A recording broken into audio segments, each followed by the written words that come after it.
जय हिंद साथियों, स्वागत है आपका आर्मी सिलेक्शन कैंपस के आपके अपने परिवार में, जहां पर हम दिल्ली इंडियन आर्मी के लिए और CISF, SSB, ITBP, GD, clerk जितने भी आपके एग्ज़ाम हैं, जो देश की सेवा में तत्पर सैनिक हैं, उन जिसका भी सपना है कि वो देश की सेवा करना चाहता है और उसी सपने को पूरा करने के लिए डेली थोड़ा सा योगदान देने के लिए हम आपके लिए लेकर आते हैं बेहतरीन 100 एमसीक्यू क्वेश्चंस, जिसमें मैं हर रोज़ आपको प्रैक्टिस करवाता हूं। जो क्वेश्चन आपके एग्ज़ाम में आ चुके हैं या आने की संभावना है, वो हर एक क्वेश्चन मैं आपके लिए लेकर आता हूं।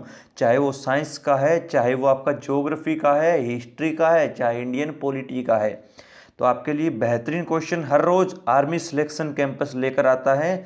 हमारा नाम ही है आर्मी सिलेक्शन कैंपस, यानी इस बार आपका सिलेक्शन पक्का है।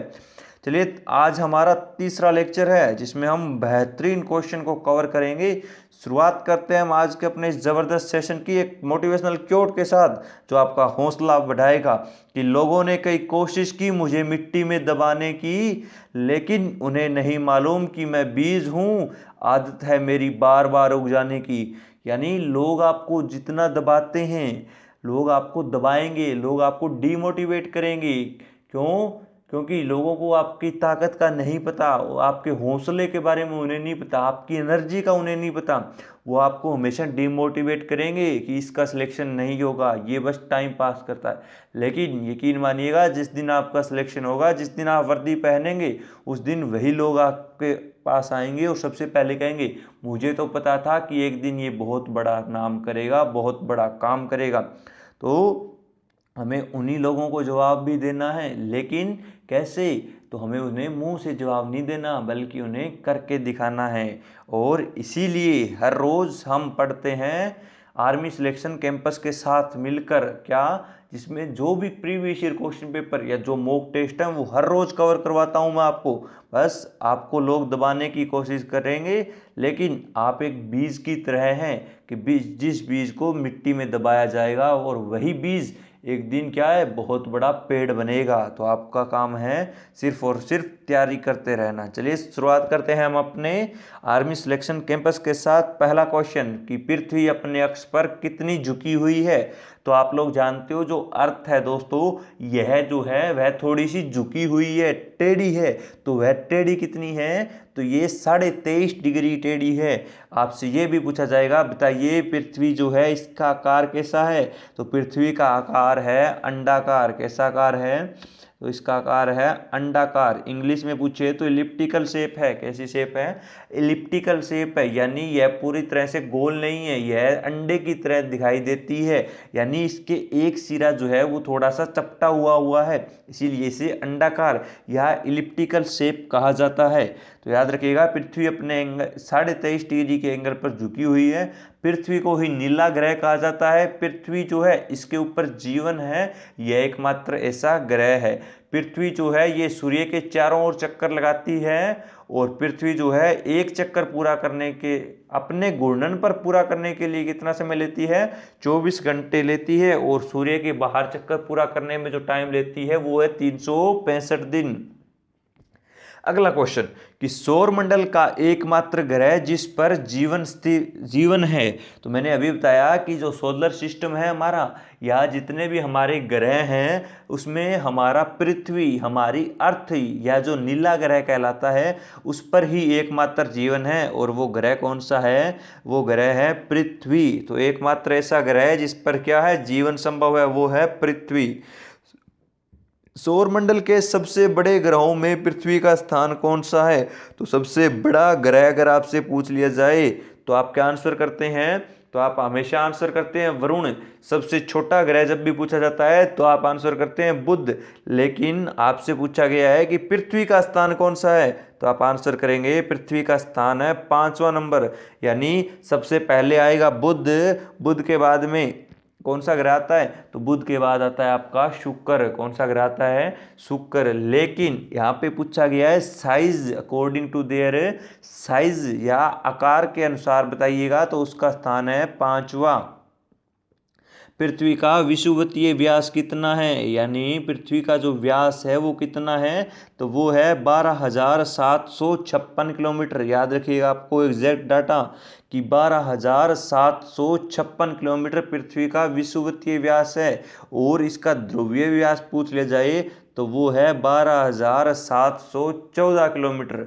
दोनों याद रखने पड़ेंगे, विषुवतीय व्यास भी और ध्रुवीय व्यास भी। ध्रुवीय व्यास यानी कि नॉर्थ पोल से साउथ पोल के बीच की दूरी वो है 12,714 किलोमीटर। लेकिन आपको ईस्ट से वेस्ट पूछा जाए यानी पूर्व से पश्चिम दूरी पूछी जाए तो वो है 12,756, जिसे आप विषुवतीय व्यास बोलेंगे। और अगर नॉर्थ से साउथ पोल पूछा जाए जिसे हम ध्रुवीय व्यास कहते हैं, वो है हमारा 12,714 किलोमीटर है जवानों, याद रखेंगे आप लोग। पृथ्वी अपने अक्ष पर किस दिशा में घूमती है। देखिए मैंने अभी बताया कि पृथ्वी दो गति घूमती है। एक तो वह अपने अक्ष पर घूमती है जिसे हम क्या बोलते हैं, जिसे हम घूर्णन गति बोलते हैं। एक वह क्या करती है, वह सूर्य के चारों ओर घूमती है जिसे हम परिक्रमण काल बोलते हैं, परिक्रमण गति बोलते हैं। तो आपसे ये भी पूछा जाएगा पृथ्वी की गति कैसी है, तो आप बताएंगे इसकी गति दो तरह की है, एक है घूर्णन गति और एक है परिक्रमण गति। घूर्णन गति यानी इसके अपने अक्ष पर घूमना घूर्णन कहलाएगा, और फिर सूर्य के चारों ओर चक्कर लगाना क्या कहलाएगा, परिक्रमण काल कहलाएगा। और परिक्रमण काल होता है इसका 365 दिन, लेकिन इसकी घूर्णन गति है 24 घंटे, यानी 24 घंटे में यह अपने अक्ष पर घूम जाती है। और जब ये 24 घंटे में अपने अक्ष पर घूमती है तभी पृथ्वी पर दिन और रात बनते हैं। ये भी क्वेश्चन इंपॉर्टेंट रहेगा। बताइए पृथ्वी पर दिन और रात किस गति के कारण बनते हैं, तो वो बनते हैं घूर्णन गति के कारण। किस गति के कारण, घूर्णन गति के कारण। आपसे पूछा जाएगा पृथ्वी पर मौसम परिवर्तन किस गति के कारण होता है, तो मौसम परिवर्तन होता है वो होता है परिक्रमण काल के दौरान। क्यों, क्योंकि जब परिक्रमण गति होगी तो पृथ्वी का आधा हिस्सा सूर्य के नजदीक आएगा तो वहां गर्मी ज्यादा होगी, और जो हिस्सा दूर होगा उस भाग में ठंड होगी। तो इसी तरह आपके दिन रात बनते हैं, इसी तरह आपकी गर्मी और सर्दी होती है। लेकिन पृथ्वी अपनी किस दिशा में घूमती है, तो पृथ्वी घूमती है पश्चिम से पूर्व की ओर, यानी ये उल्टी घूमती है, ये वेस्ट टू ईस्ट घूमती है, पश्चिम से पूर्व की ओर ये घूमती है आपकी पृथ्वी। अगला क्वेश्चन, पृथ्वी अपनी धुरी का चक्कर किस रफ्तार से और कितने समय में पूरा करती है, तो आप याद रखिएगा इसकी जो रफ्तार है, इसकी जो स्पीड है, इसकी जो गति है वो है 1610 किलोमीटर प्रति घंटे की चाल से, और ये 23 घंटे 56 मिनट और 4 सेकंड में अपना समय पूरा करती है। तो मैंने कहा कि 24 घंटे, ये 24 पूरे नहीं होते, लेकिन आप मान के चलते हैं एक दिन में 24 घंटे होते हैं, और उन्हीं 24 घंटों में एग्जैक्ट डाटा क्या है, 23 घंटे 56 मिनट और 4 सेकंड में पृथ्वी अपनी घूर्णन गति पूरी करती है मेरे दोस्तों। अगला है कि पृथ्वी की किस गति से दिन और रात होते हैं। अभी मैंने बताया था, मोस्ट इंपोर्टेंट क्वेश्चन है, एग्जाम में पूछा गया है, फिर से रिपीट हुआ है यहीं पे कि पृथ्वी की किस गति से दिन और रात होते हैं। घूर्णन गति से होते हैं। और घूर्णन गति कौन सी होती है, घूर्णन गति वो गति होती है जब पृथ्वी अपने अक्ष पर घूमती है। किस पर घूमती है, पृथ्वी जब अपने अक्ष पर घूमती है वो घूर्णन गति होगी, और जब वह सूर्य के चारों ओर चक्कर लगाएगी तो वो परिक्रमण गति होगी। अगला क्वेश्चन यही है कि पृथ्वी की किस गति से साल बनते हैं, तो परिक्रमण गति से साल बनते हैं, और दिन और रात घूर्णन गति से। आपसे पूछा जाएगा बताइए मौसम परिवर्तन किस गति के कारण होता है, आप आंसर करेंगे परिक्रमण गति के कारण। जो होगा वो आपका क्या होगा, वो होगा आपका दोस्तों क्या, साल बनेंगे, दिन और रात होंगे घूर्णन गति के कारण। अगला क्वेश्चन कि सूर्य की परिक्रमा करने में पृथ्वी को कितना समय लगता है। अभी हमने बात की कि अपने अक्ष पर वो 23 घंटे 56 मिनट और 4 सेकंड में घूम जाती है, लेकिन वो सूर्य के चारों ओर चक्कर लगाने में कितना समय लेगी, तो वो समय लेती है 365 दिन 5 घंटे 48 मिनट और 46 सेकंड, यानी 365 दिन और 6 घंटे। कितने घंटे, 6 घंटे। तो आपको सिर्फ ये डाटा याद रखना है कि 365 दिन और 6 घंटे में पृथ्वी अपना चक्कर घुमा लेती है। और जब वह 4 साल यानी 4 बार पूरा चक्कर लगाएगी सूर्य के, तब ये जो 6 घंटे ऊपर वाले हैं इन्हें 4 से गुणा करेंगे तो 24 बनेगा, और 24 घंटे बनेंगे तो एक नया दिन बनेगा, और एक नया दिन बना तो वही कहलाएगा हमारा लीप ईयर या लीप वर्ष। तो वो उस साल में कितने दिन होंगे, तो उस साल में होंगे 366 दिन, और 366 दिन होंगे तो उस साल फरवरी महीने में 29 दिन होंगे। कितने दिन होंगे, 29 दिन होंगे। तो आपको ये भी याद रखना है कि पृथ्वी कितने बार सूर्य के चक्कर लगाने के बाद एक लीप वर्ष बनता है। आप आंसर करेंगे कि 4 बार जब पृथ्वी जो है चक्कर लगाएगी तब एक लीप वर्ष बनेगा। दोस्तों, पृथ्वी को सूर्य की एक परिक्रमा करने में लगे वक्त को क्या कहा जाता है, तो उसे कहा जाता है सौर वर्ष। क्या कहा जाता है, तो उसे कहा जाता है सौर वर्ष या लाइट ईयर। इंग्लिश में क्या बोलेंगे, इंग्लिश में बोलेंगे इसे लाइट ईयर। तो इंग्लिश में भी पूछ सकता है एग्जामिनर आपसे, हिंदी में भी। मैं आपको दोनों भाषा में पढ़ा रहा हूँ दोस्तों, आपको जो अच्छा लगे, हिंदी में पढ़ना है हिंदी में पढ़िए, इंग्लिश में पढ़ना है इंग्लिश में पढ़िए, लेकिन पढ़ना है और सिलेक्शन लेना है। हमारी मेहनत है दोस्तों, और आप लोग बस बने रहिए। अगला क्वेश्चन है कि प्रत्येक सौर वर्ष या कैलेंडर वर्ष में कितना समय बढ़ जाता है।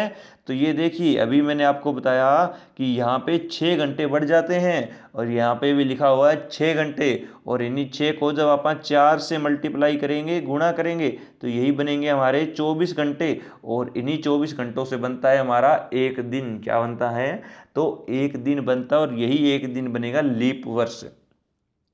अगला क्वेश्चन है कि आकार और बनावट की दृष्टि से पृथ्वी किस ग्रह के समान है। तो आकार और बनावट की दृष्टि से हमारी जो पृथ्वी है, जो हमारा अर्थ है, जो हमारी मातृभूमि पृथ्वी है, इसी के अंदर दोस्तों एक ऐसा भी ग्रह है जो बिल्कुल पृथ्वी के जैसा दिखता है, हूबहू कॉपी है। वो ग्रह है शुक्र ग्रह। कौन सा ग्रह, शुक्र ग्रह। इसीलिए शुक्र को कहा जाता है पृथ्वी की जुड़वा बहन। क्या कहा जाता है, जुड़वा बहन या जुड़वा ग्रह कहा जाता है। तो मोस्ट इंपोर्टेंट क्वेश्चन बनेगा, बताइए किस ग्रह को जुड़वा ग्रह कहा जाता है। तो वो कहा जाता है शुक्र और पृथ्वी को। पृथ्वी के जैसे दिखाई देने वाला ग्रह कौन सा है, तो वो शुक्र ग्रह है। पृथ्वी की बहन कौन सी है, तो वो भी कौन सी है, शुक्र ग्रह को पृथ्वी की बहन कहा जाता है।